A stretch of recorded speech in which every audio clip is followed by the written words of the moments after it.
Protectionist या शब्दातील कोणत्या अक्षराचे स्थान या शब्दात आणि इंग्रजी वर्णमालेत सारखेच आहे? या ठिकाणी आपण शब्द लिहून घेऊया. IMPRESSIONIST.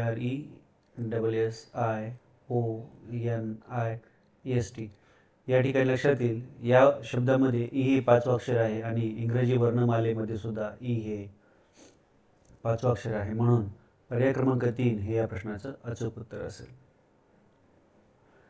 जर इंग्रजी अक्षरमाला समान 2 भागात विभागली, पहिल्या अर्ध्या भागास ए पासून व दुसऱ्या अर्ध्या भागास झेड पासून अनुक्रमांक दिले तर दुसऱ्या भागातील कोणते अक्षर आय या अक्षराशी संगत ठरेल? इंग्रजी वर्णमाला आहे. या इंग्रजी वर्णमालेचे आपण या ठिकाणी 2 समान भाग करणार आहोत. या ठिकाणी ए या पासून क्रमांक आपण देऊयात.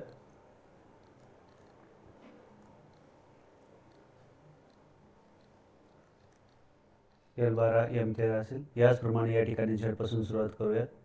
Y2 असेल, X3 असेल, W4 असेल, V5 असेल, U6 असेल, T7 असेल, S8 असेल, R9 असेल, Q10 असेल, P11 असेल, O12 आणि N13 असेल. या ठिकाणी आय या अक्षराचे सुसंगत असे विचारले. आय अक्षराचा अनुक्रमांक 9 आहे आणि या ठिकाणी आर या अक्षराचा सुद्धा अनुक्रमांक 9 आहे. म्हणून पर्याय क्रमांक 4 हे या प्रश्नाचं अचूक उत्तर असेल.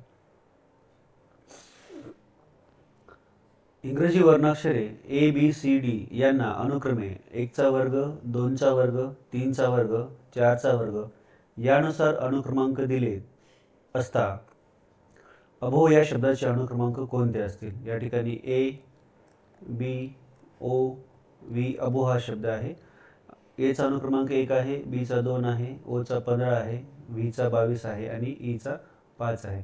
म्हणजेच A चा अनुक्रमांक जो असेल तो 1 असेल, B चा अनुक्रमांक जो असेल तो 4 असेल, O चा जो अनुक्रमांक असेल तो 15चा वर्ग म्हणजे 225 असेल, V चा अनुक्रमांक 22 आहे म्हणजे 22चा वर्ग 484 हा V चा अनुक्रमांक असेल, E चा अनुक्रमांक 5 आहे म्हणजे 5चा वर्ग 25 हा E चा अनुक्रमांक असेल. म्हणून पर्याय क्रमांक 3 1 4 225 484 25 हे या प्रश्नाचं अचूक उत्तर असेल. इंग्रजी वर्णमालेतील 3, 5, 9, 14 या क्रमांकाची अक्षरे जुळवून एक अर्थपूर्ण शब्द तयार होतो. या शब्दातील उजवीकडून तिसरे अक्षर कोणते? या ठिकाणी तिसरं अक्षर पाहिजे आपल्याला. 5वं, 9 आणि 14 या क्रमांकाचे अक्षर आपण घेणार आहोत. तिसऱ्या क्रमांकाचं अक्षर असणार आहे C, 5व्या क्रमांकाचं अक्षर असणार आहे E, 9व्या क्रमांकाचं अक्षर I असेल आणि 14व्या क्रमांकाचं अक्षर जे असेल ते. यापासून जो अर्थपूर्ण शब्द तयार होणार आहे तो असणार आहे नाईस. हा अर्थपूर्ण शब्द तयार होईल.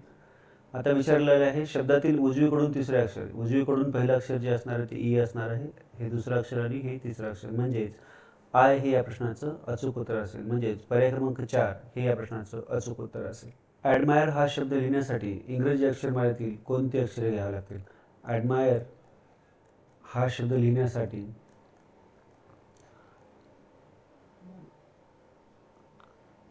वर्णमालेनुसार ए हे पहिलं अक्षर असेल, डी हे चौथं अक्षर असेल, एम 13 अक्षर असेल, आय 9वे, आर 18वे आणि ई 5वे. म्हणून 1 4 13 9 18 5 पर्याय क्रमांक 1 हे या प्रश्नाचं अचूक उत्तर असेल आणि या क्रमांकापासून ॲडमायर हा इंग्रजी शब्द बनतो.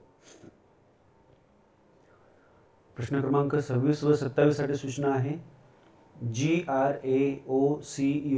या अक्षरापासून एक अर्थपूर्ण शब्द तयार होतो तर पुढील प्रश्नांच्या उत्तरासाठी योग्य पर्याय निवडा. या ठिकाणी सर्वप्रथम आपण यापासून जो अर्थपूर्ण शब्द तयार होणार आहे तो आपण या ठिकाणी लिहून घेऊयात. तो अर्थपूर्ण शब्द असणार आहे करेज. हा अर्थपूर्ण शब्द असणार आहे.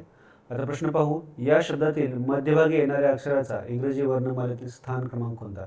मध्यभागी जे येणारे अक्षर आहे ते या ठिकाणी आर आहे आणि आर या अक्षराचा अनुक्रमांक जो आहे तो आहे 18. म्हणजेच पर्याय क्रमांक 3 हे या प्रश्नाचं अचूक उत्तर असेल. या शब्दातील शेवटून दुसरे अक्षर इंग्रजी वर्णमालेत कोणत्या क्रमांकावर येते? म्हणजेच या ठिकाणी करेज या शब्दामध्ये शेवटून दुसरं अक्षर विचारलेलं आहे. हे पहिलं अक्षर आहे, हे दुसरं अक्षर आहे. दुसरं अक्षर जे आहे ते या ठिकाणी जी असणार आहे आणि जी अक्षराचा जो अनुक्रमांक आहे तो 7 असणार आहे. म्हणून पर्याय क्रमांक 4 हे या प्रश्नाचं अचूक उत्तर असेल. अक्षरमाळेतील कोणत्या अक्षराचा अनुक्रमांक वर्गसंख्येची तिप्पट आहे? डीचा अनुक्रमांक पहिल्यांदा आपल्या लक्षात येईल. डीचा अनुक्रमांक जो आहे 4 म्हणजे ही वर्गसंख्या आहे. याचा जो अनुक्रमांक आहे तो 8 आहे म्हणजे हा 4ची दुप्पट आहे. एलचा जो अनुक्रमांक आहे तो 12, याचा अर्थ हा 4ची तिप्पट आहे म्हणजेच या 4 ही वर्गसंख्या आहे. आरचा अनुक्रमांक जर आपण पाहिला तर 18 आहे म्हणजेच हा 9 या वर्गसंख्येची दुप्पट आहे. प्रश्न विचारले वर्गसंख्येची तिप्पट या ठिकाणी आपल्याला पाहिजे म्हणून पर्याय क्रमांक 3 एल हे या प्रश्नाचं अचूक उत्तर असेल. अक्षरमालेतील पुढीलपैकी कोणत्या क्रमांकाच्या अक्षरापासून अर्थपूर्ण शब्द तयार होत नाही? 2, 21, 3 यासाठी जे अक्षरे असणार आहेत ते बी, यू, सी असणार आहेत म्हणजे हा अर्थपूर्ण शब्द तयार होत नाही. 13, 1, 4 म्हणजे एम, ए, डी हा अर्थपूर्ण शब्द तयार होतो. डी, ए, एम परत डॅम हा पण अर्थपूर्ण शब्द तयार होतो.